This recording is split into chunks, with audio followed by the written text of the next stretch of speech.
Hello everyone.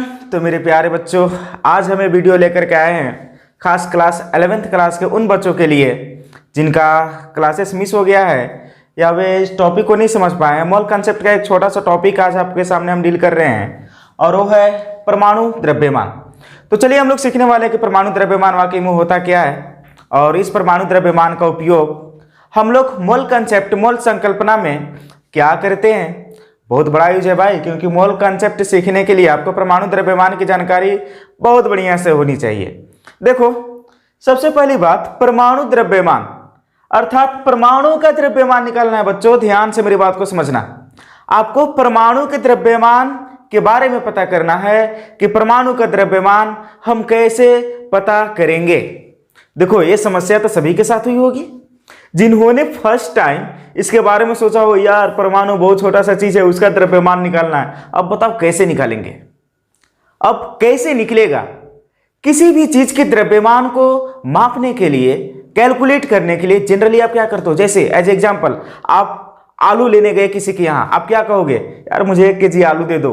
अब 1 KG आलू कैसे देगा, एकदम तर्जई बटखारा लगाएगा, इधर 1 केजी का बटखारा और एक दूसरे तरफ आलू को चढ़ाएगा और आपको दे देगा। चलो 1 केजी का आलू आपके सामने उपस्थित है। अब बताओ भैया, यहाँ पे तो परमाणु में तराजू बटखारा कैसे, वो जो किलो वाला तुम्हारा है कहाँ से लाओगे, बटखारा तो तुम्हारे पास है नहीं। तो साइंटिस्टों के पास एक बहुत बड़ी समस्या थी कि यार क्या करोगे, अब कहाँ से आएगा परमाणु का द्रव्यमान, कैसे आप निकालोगे परमाणु का द्रव्यमान। नॉर्मल सी बातें, नॉर्मल सी बातें इसलिए है क्योंकि हम भी यहाँ पे तराजू बटखारा लगाने वाले हैं, हम भी यहाँ पे तराजू बटखारा ही लगाने वाले हैं। यानी कि तराजू में एक तरफ बटखारा लगाएंगे और दूसरे तरफ उस परमाणु को रख करके तौलने का प्रयास करेंगे कि यह परमाणु कितना भारी है, कितना द्रव्यमान का है। इतने सारे चीज को हम लोग जानने का प्रयास करेंगे। तो चलो देखते हैं क्या करते हैं। अब देखो, सबसे बड़ी बात यह है कि इसको समझने के लिए, इसे परमाणु द्रव्यमान कैलकुलेट करने के लिए हमें एक चीज की अब आवश्यकता पड़ेगी, वो है बटखारा। अब यहाँ 1 केजी 2 केजी 5 केजी 7 केजी का बटखारा कहाँ से लाओगे।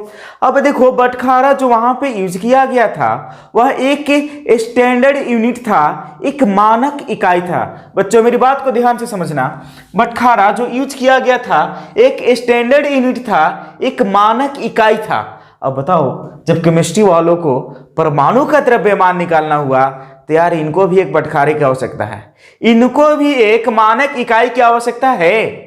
अब वो मानक इकाई आएगा कहां से, मान लो जिन्होंने पहले बटखारा बनाया था उन्होंने भी माना होगा, ठीक है। एक पत्थर के टुकड़ा लेकर के मान लिया होगा कि चलो ये इतना है, ठीक है, हमने भी माना।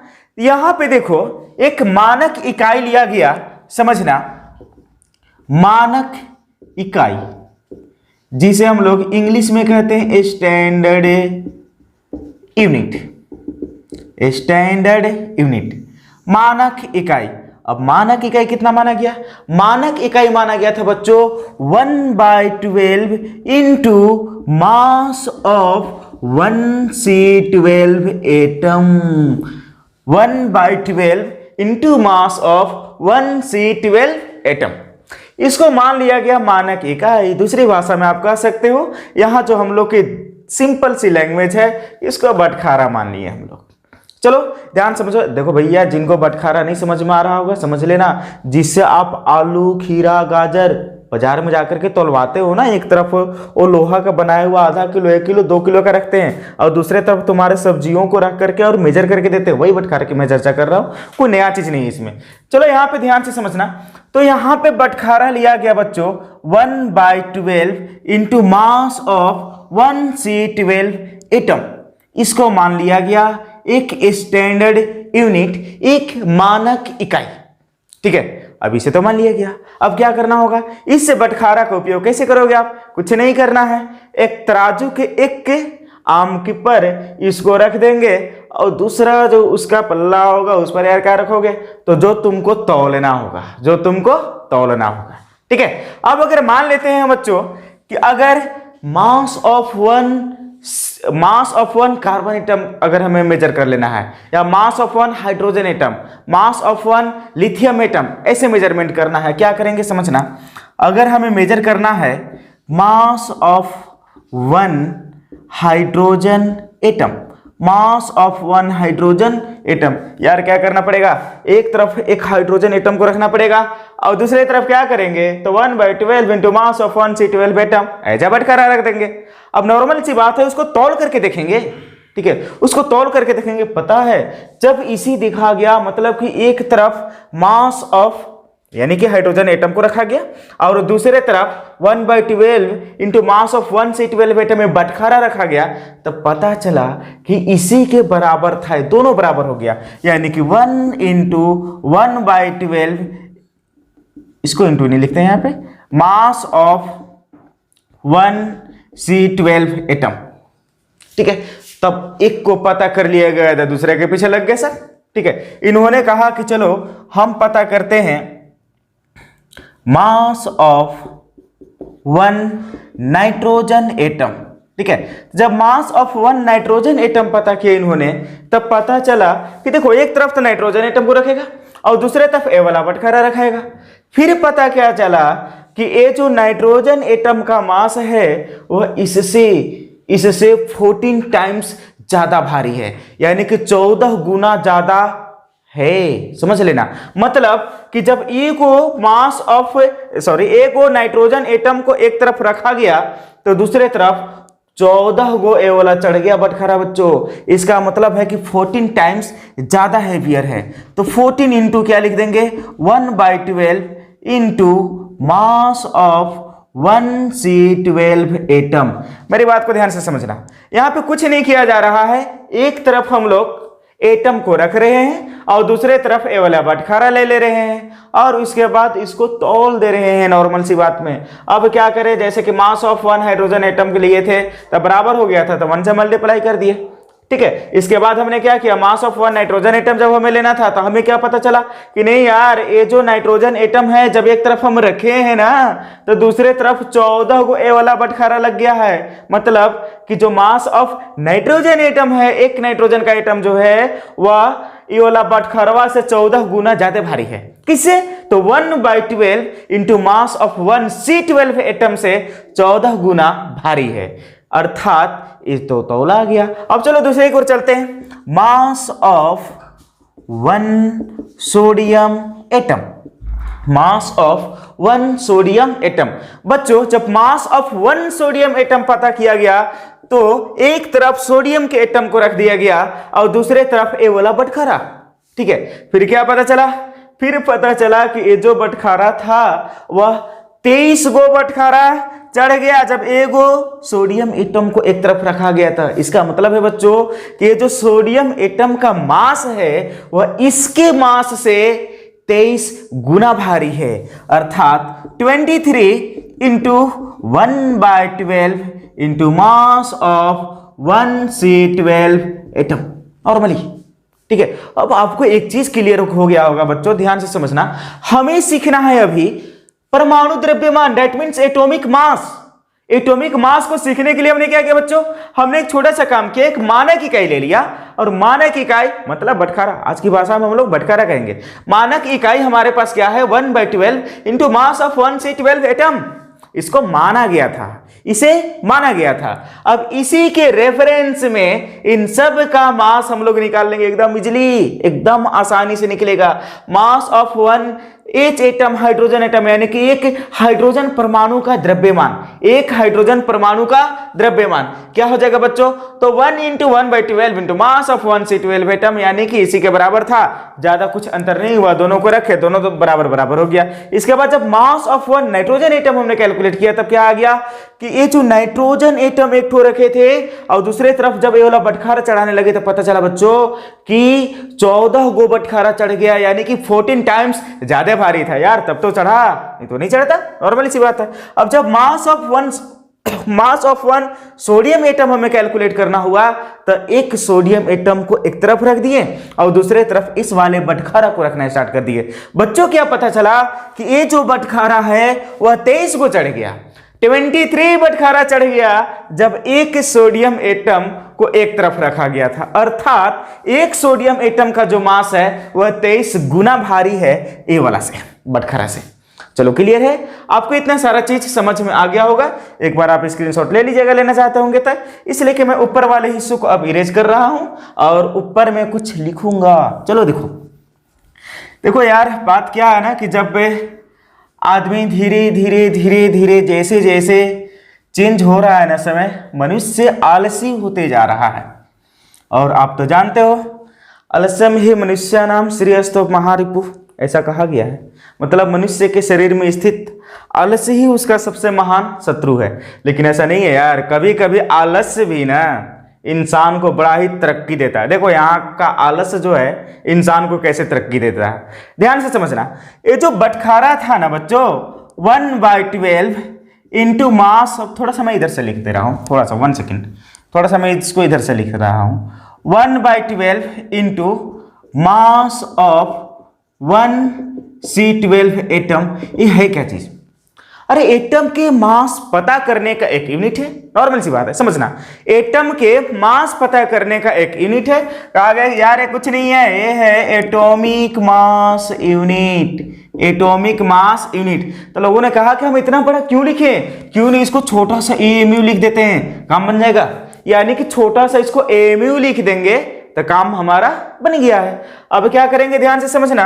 अब जब हमें लिखना होगा मास ऑफ 1 हाइड्रोजन एटम, तब क्या हो जाएगा बच्चों, अब हो जाएगा तुम्हारे पास 1 और इतना की जगह पर लिख सकते हैं AMU। देखो कितना शॉर्ट में लिखा गया, कितना शॉर्ट में। आलसी इंसान कहा कि मैं इतना बड़ा क्यों लिखूं, मैं छोटा सा लिखकर ये काम चलाऊंगा, मेरे पेन बचेंगे, मेरे टाइम बचेंगे, मैं ज्यादा सो सकूंगा। इसलिए इन्होंने इसको एटॉमिक मास यूनिट को EMU छोटा सा फॉर्मेट में लिख दिया। ठीक है, अब उसके बाद ध्यान से समझना, फिर अगर हमें निकालना होगा मास ऑफ 1 नाइट्रोजन एटम, अब क्या हो जाएगा बच्चों, अब हो जाएगा आपके पास 14 AMU, 14 AMU। इसके बाद अगर हमें पता करना होगा मास ऑफ 1 सोडियम एटम, तब क्या हो जाएगा बच्चों, अब हो जाएगा 23 AMU, 23 AMU। अब एक चीज आपको समझ में आ गया होगा, ये जो आपके पास लिखा जा रहा है ना 1, 14, 23, यही एटॉमिक मास है, यही परमाणु द्रव्यमान है, कुछ अलग नहीं है। तब आपको तो क्लियर हो गया होगा ना परमाणु द्रव्यमान क्या है। परमाणु द्रव्यमान एक संख्या है, 1, 14, 23 जो भी लिखा हुआ है, परमाणु द्रव्यमान एक संख्या है जो यह बताता है कि कोई भी तत्व में परमाणु का जो द्रव्यमान है, कोई भी तत्व में परमाणु का जो द्रव्यमान है वो 1/12 into mass of 1C12 atom से कितना गुना भारी है। नॉर्मल सी बात है, यानी कि हम लिख सकते हैं बच्चों, अब क्या लिख सकते हैं, तो परमाणु द्रव्यमान एक संख्या है, परमाणु द्रव्यमान एक संख्या है जो यह बताता है कि कोई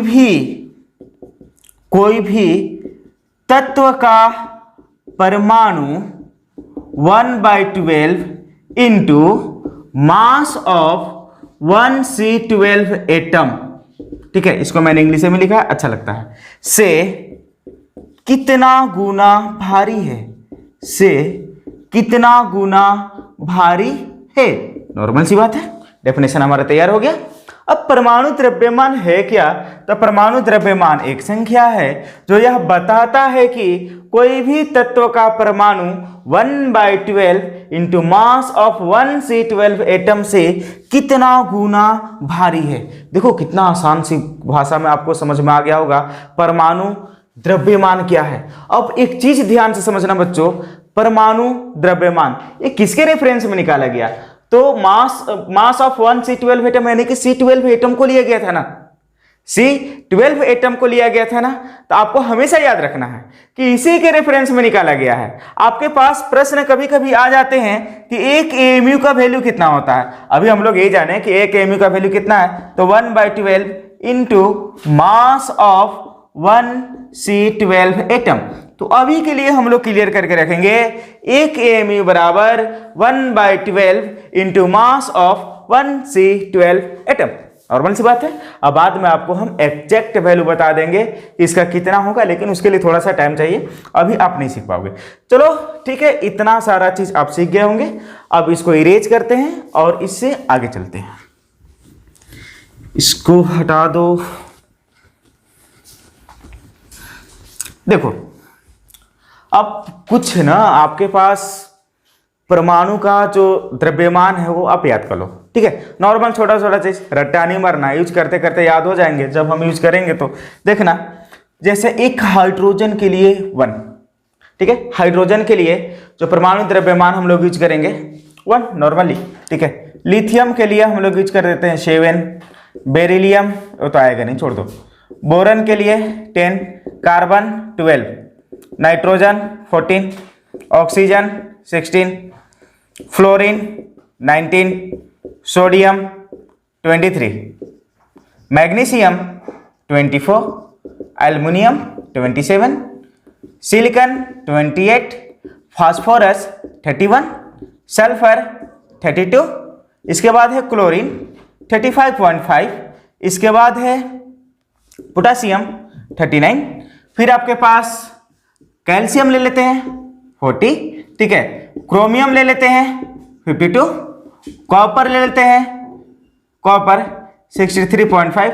यार मैंने उन सारे परमाणु को लिखा है, उन सारे तत्वों के परमाणु को लिखा है जो यूजफुल है, ठीक है, जो आपके लिए उपयोगी है, मैंने बस उन्हीं को भी लिखा है। बाकी सारा चीज जानने की आवश्यकता नहीं, कितना रटा मारोगे, काफी चीजें हैं, ठीक है। अब ध्यान से समझो, ए आपके पास सब एएमयू में है अभी सब हम लोग इसको एएमयू में लेकर के चलेंगे, बिकॉज हमने वही तो सीखा है, तो वही सीखा है तो उसको मानेंगे। चलो एक बार देख लो थोड़ा सा, इसके बाद हम आगे चलते हैं, ठीक है। चलिए इसके बाद हम लोग सीख लेते हैं आणविक द्रव्यमान, ठीक है। इसके बाद हम लोग सीख लेते हैं आणविक द्रव्यमान, समझना, आणविक द्रव्यमान, ठीक है, यानी मोलिकुलर मास। मोलिकुलर मास, देखो ये आणविक द्रव्यमान है क्या चीज, मोलिकुलर मास किसी कहते हैं, समझना थोड़ा सा, एकदम शॉर्ट भाषा में समझ ला। देखो मोलिकुल यानी कि अणु से आणविक बना हुआ है, नॉर्मल सी बात है। अब अणु बोले तो जैसे H2O यार, ठीक है, अणु है, ठीक है। हम ग्लूकोज से लेते हैं 6H12O6। अब एक चीज ध्यान से समझो, H2O में हाइड्रोजन के 2 परमाणु और ऑक्सीजन के 1 परमाणु, समझना। ग्लूकोज में कार्बन के 6 परमाणु, हाइड्रोजन के 12 परमाणु, ऑक्सीजन के 6 परमाणु, समझना। यहां पे आपके पास जो भी अणु है, देखो जल का एक अणु है, ग्लूकोज का ये अणु है, जल का अणु है, ग्लूकोज का अणु है। इसमें आप क्या देख रहे हो कि हाइड्रोजन के 2 परमाणु, ऑक्सीजन के 1 परमाणु, इसमें कार्बन के 6 परमाणु, हाइड्रोजन के 12 परमाणु और ऑक्सीजन के 6 परमाणु उपस्थित है। अब करेंगे क्या चाहिए यार, द्रव्यमान निकालना है, नॉर्मल सी बात है, एकदम आराम से निकलेगा। जितना भी परमाणु है सभी परमाणु के परमाणु द्रव्यमान को जोड़ दो, मिल जाएगा आणविक द्रव्यमान। कैसे? आप कहोगे सर कैसे, हमें नहीं समझ में आया, क्या आप बोल दिए, कुछ नहीं समझ में आया। चलो कोई बात नहीं, मान लेते हैं कि आप बाजार गए हो, ठीक है, मार्केट गए हो, एक बड़ा सा थैला लिया आपने, ठीक है, एक बड़ा सा थैला, ठीक है, और आपने क्या किया बच्चों, इस थैले में 1 केजी आलू लिया, 1 केजी गोभी ले लिया, ठीक है, फिर आपने क्या किया, 2 केजी टमाटर ले लिया क्योंकि टमाटर आपको ज्यादा पसंद था, ठीक है, आपने 3 केजी बैगन ले लिया, 3 केजी बैगन ले लिया। अब आपसे कोई पूछता है कि ये थैला कितना भारी है, कितना वजन का है, आप क्या करोगे, नॉर्मल सी बात है, सबको जोड़ दो ना, 1 1 2 2 4 और 3 7, यानी कि 7 केजी इसमें भरा हुआ है, नॉर्मल सी बात है, ठीक है। कहने का मतलब स्पष्ट तौर पर है कि अगर हम इसमें सभी सब्जियों का द्रव्यमान को जोड़ दें, समझना, अगर इसमें उपस्थित सभी सब्जियों के द्रव्यमान को जोड़ दें तो इसका पूरा द्रव्यमान हमें निकल जाता है। बस सेम काम यही करेंगे बच्चों हम लोग, जो आणविक द्रव्यमान है, अणु में उपस्थित सभी परमाणुओं के परमाणु द्रव्यमान को जोड़ देंगे, समझना। अणु में उपस्थित सभी परमाणुओं के परमाणु द्रव्यमान को अगर हम जोड़ दें तो निकल जाएगा आणविक द्रव्यमान। देखो कैसे लिख लेंगे इसमें, अणु में उपस्थित सभी परमाणुओं के परमाणु द्रव्यमान का योग आणविक द्रव्यमान कहलाता है। आणविक द्रव्यमान कहलाता है। चलो हो गया, नॉर्मल सी बात है, एकदम छोटा सा डेफिनेशन था, आपको समझ में आ गया होगा। अब एग्जांपल के थ्रू समझ लेते हैं। जैसे H2O का अगर आपसे कोई कहता है कि आणविक द्रव्यमान बता दो हमें, क्या होगा यार? कुछ नहीं करना है, यहाँ हाइड्रोजन का 2 परमाणु होते हैं, H गुने 2 लिख दो, फिर प्लस ऑक्सीजन अकेले है तो O गुने 1 लिख देते हैं। अब एक हाइड्रोजन का द्रव्यमान, अब भी मैंने आपको बताया था बच्चों, एक हाइड्रोजन का द्रव्यमान 1 और एक ऑक्सीजन का बताया था 16। बस वही काम करेंगे, हाइड्रोजन की जगह पर 1 रख देंगे तो 1 × 2 प्लस ऑक्सीजन की जगह पर 16 तो 16 × 1 क्या हो जाएगा? 2 + 16 मिल जाएगा आपके पास 18 और यूनिट लगा देंगे AMU। चलो दूसरा देख लेते हैं। दूसरा क्या? दूसरा ग्लूकोज C6H12O6 ऐसा ले लेते हैं। ठीक है, अब देखो इसमें कुछ नहीं करना है, सबसे पहले दिमाग लगाओ। यहाँ कार्बन कितना है? 6, हाइड्रोजन कितना है? 12, ऑक्सीजन कितना है? 6। हमें क्या करना है कि अणु में उपस्थित सभी परमाणुओं के परमाणु द्रव्यमान को जोड़ देना है। ठीक है, तो अणु में कार्बन है, कार्बन के गो है 6 गो, फिर प्लस हाइड्रोजन है, हाइड्रोजन के गो है 12 गो, फिर प्लस ऑक्सीजन है, ऑक्सीजन के गो है 6 गो। हो गया। चलो अब इसके बाद देख लो, एक कार्बन का कितना होता है बच्चों? कार्बन का होता है 12। ठीक है, अब एक कार्बन का 12 तो 12 गुने 6, फिर प्लस एक हाइड्रोजन का 1 तो 1 × 12 प्लस एक ऑक्सीजन का 16 तो 16 × 6। अब चलो 12 × 6 72 प्लस 12 प्लस 16 × 6 96। इन सबको जोड़ दो, 6 2 8 और 2 10 के 0 हासिल बच गया 1, 9 1 10 7 17 और 1 हो गया 18। यहाँ पे यूनिट लिख देंगे बच्चों AMU। आपके पास आ गया ग्लूकोज का 180 AMU। एकदम आसान है ना, बहुत आसान है। चलो आपको समझ में आ गया होगा क्या है। आओ 1 2 कर लेते हैं, इसको मिटा देते हैं। नेक्स्ट देख लेते हैं। थर्ड ले लेते हैं CaCO3 कैल्शियम कार्बोनेट को हमने लिया है। चलो देखो यहाँ पे कैल्शियम के एगो है, फिर प्लस कार्बन के एगो है भी, ऑक्सीजन के एगो है तो ऑक्सीजन 3 है। चलो एक कैल्शियम का कितना होता है बच्चों? 40, एक कार्बन का 12, एक ऑक्सीजन का 16। चलो एक कैल्शियम का लिख देते हैं 40 × 1, इसलिए एक ही तो है ना, तो कैल्शियम की जगह पर 40 लिख दो, प्लस एक कार्बन है, कार्बन की जगह पर लिख दो चुपचाप 12, एक है 1 से मल्टीप्लाई, फिर प्लस ऑक्सीजन की जगह पर 16, 3 है 3 से मल्टीप्लाई, हो गया कल्याण। अब चलो 40 × 1 कितना हो जाएगा? 40 प्लस 12 प्लस 16 दिया 48। चलो इसको जोड़ के देखते हैं, 8 2 10 के 0, 1 बच गया, 4 1 5 और 4 9 और 1 10 यार पूरे 100 आ गया। यानी कि इसका कैल्शियम कार्बोनेट का जो आपके पास आणविक द्रव्यमान आया वो 100 AMU आ गया। चलो नेक्स्ट देख लेते हैं, तो और देख लेते हैं 4। ठीक है, HNO3 ले लेते हैं, HNO3। ठीक है, देखो बच्चों क्या करना है, मैं फिर से आपको बता रहा हूं, कुछ नहीं करना है। जो परमाणु जितनी संख्या में पहले उसको उतना से मल्टीप्लाई करके जोड़ते जाओ। जैसे हाइड्रोजन 1 है तो H गुने 1 कर देंगे, समझ में आया? हाइड्रोजन 1 है तो H × 1, फिर प्लस नाइट्रोजन देखो बच्चों 1 है ना, एक ही है ना, तो क्या करेंगे N × 1, फिर प्लस ऑक्सीजन देखो, ऑक्सीजन कितना है तो ऑक्सीजन 3 है तो O × 3। अब चलो देख लो H के लिए कितना लिखते हैं बच्चों? तो 1। चलो 1 × 1 प्लस एक नाइट्रोजन के लिए कितना होता है बच्चों? 14 × 1, फिर प्लस एक ऑक्सीजन के लिए कितना होता है बच्चों? 16 तो 16 × 3। अब चलो देख लो 1 × 1 1 प्लस 14 प्लस 16 तिया 48। चलो हो गया, 8 4 12 1 13 के 3, फिर 4 1 5 और 1 सेकेंड, सॉरी मैंने गलती किया क्या? 4 1 5 और 1 6, 63 AMU। थोड़ा मैथ मेरा कमजोर है, चलो ध्यान से समझो। आपको इतना सारा चीज तो क्लियर हो ही गया होगा, इसमें कोई डाउट नहीं है। तो चलो आज हम आपको सिखाना चाह रहे थे परमाणु द्रव्यमान, और परमाणु द्रव्यमान के बाद हम लोग सीख लिए आणविक द्रव्यमान। देखो अब हम लोग सीखेंगे बहुत ही मजेदार सा टॉपिक, मोल संकल्पना और मोल निकालने के लिए सीखेंगे। लेकिन मोल निकालने के लिए सीखने से पहले आपको एक काम करना होगा, क्योंकि आपको मोलर द्रव्यमान भी सीखना होगा। तो मोलर द्रव्यमान को सीखिए। इससे पहले मैं चाहता हूं कि आप बहुत बढ़िया से इन सारी चीजों को जान लें। तो एक क्वेश्चन आपके लिए बना करके प्रयास करना, ठीक है? प्रयास तो करके दिखना।